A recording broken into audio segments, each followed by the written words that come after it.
ఇప్పుడంటే ప్రభుత్వ బ్యాంకులు లిమిటెడ్ కంపెనీలతో సమానంగా లిమిటెడ్ కంపెనీలు housing loans, purchase loans, home loans ఇవన్నీ చేస్తున్నాయని చెప్పేసి ఇప్పుడు ప్రభుత్వ బ్యాంకుల్లోనే అదే బ్యాంకుల్లో లిమిటెడ్ శాఖ అనేది ఒకటి అరేంజ్ చేయడం, వాళ్ళు కూడా ఆ టీంని తీసుకోవడం, ఇలాగ వాళ్ళు కూడా లోన్స్ ఇవ్వడం అనేది జరుగుతుంది. పూర్వం ఏం జరిగేది, సో ఫీల్డ్ ఆఫీసర్ ఉండేవారు, ఆయన డైరెక్షన్లో ఆయనకు ఓకే అనుకుంటే మేనేజర్ డైరెక్షన్లో ఏమైందంటే లోన్ అనేది ఇష్యూ చేసేవారు.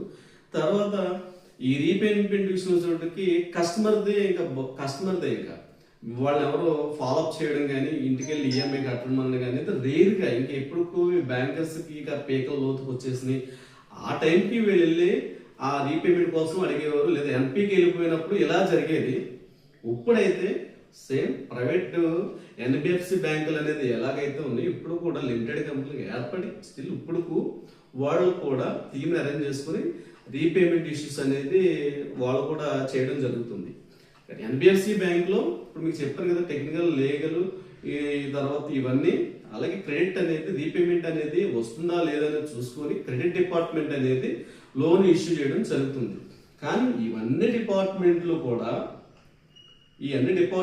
కూడా ఎవరి ద్వారా ముందు సేల్స్లో ఒక పర్సన్, ఒక ఎగ్జిక్యూటివ్, తర్వాత తన పై అధికారి ఎవరైతే మేనేజర్ ఉన్నారో వీళ్ళు వెరిఫికేషన్ చేసిన తర్వాత ఇంతమంది అనేది వెరిఫికేషన్ చేస్తారు. ఫైనల్గా రీపేమెంట్ అనేది వస్తుందా లేదా అంటే చెప్పాను కదా స్టార్టింగ్లో, ఇది ప్రైవేట్ బ్యాంక్ వీళ్ళు ఎలా అయితే ఇచ్చేస్తారు అనుకుంటారు, కానీ ఆయన అన్న దాంట్లో వాస్తవం లేకపోలేదు. 50% కొన్ని బ్యాంకులు, 30% కొన్ని బ్యాంకులు అలాగా ప్రాపర్టీ డాక్యుమెంట్ ఉంటే లోన్స్ అనేది ఇవ్వడం కూడా జరుగుతుంది. ఆ బ్యాంక్స్ నేమ్ నేను చెప్పను, అది మార్కెట్లో ఉన్న బారోవర్స్ చాలా మంది తెలుసు. ఈరోజు బారోవర్ బ్యాంకర్స్ కంటే బారోవర్ చాలా మెచ్యూరిటీగా ఉన్నట్టు.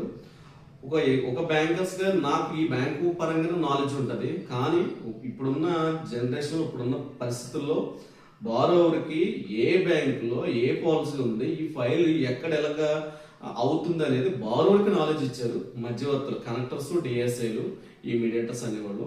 సో ఈరోజు చాలా మెచ్యూరిటీగా ఉన్నారు. కాబట్టి ఆ 30-50% ఇచ్చే బ్యాంకులు కూడా లేకపోలేదు. వాళ్ళకి ఏంటంటే ప్రాపర్టీ డాక్యుమెంట్ ఉంటే సరిపోతుంది. వాళ్ళకి రేపొద్దున్న వాళ్ళు ఏం చేస్తారంటే మార్కెట్లో రేపొద్దున ఇప్పుడు ఒక ఈఎంఐ తీసుకున్నప్పుడు కట్టుకోవాల్సిన బాధ్యత 100% బారోవర్ది. చాలా మంది ఏంటంటే అంటే ఎగ్జిక్యూటివ్ ఫాలోఅప్ చేస్తారు, మేనేజర్ ఫాలోఅప్ చేస్తారు, లేకపోతే డిపార్ట్మెంట్ ఫాలోఅప్ చేస్తే వాయిదా కట్టుకోవడం అనేది ప్రాబ్లం. ఎందుకంటే